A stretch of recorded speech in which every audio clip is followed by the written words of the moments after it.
farmers face in their bid to ensure food and nutritional security of the population.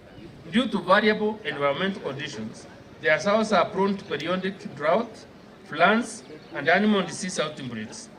Insecurity and historical marginalization have also hampered the unlocking of the potential of their sows. Juzi wakati ya kiangazi tulikuwa tunapigana wenyewe kwa wenyewe kwa sababu ya shida ya maji. Uweze kusaidia na bowl hata kama 6 tukaweka hii dunia yetu, usaidie na irrigation tuweke moja kona hii ya Mogotio hivi. Tunaweza weka pale Moro River ikuje ifanye irrigation kona hii paka hapa. Maji iko tayari.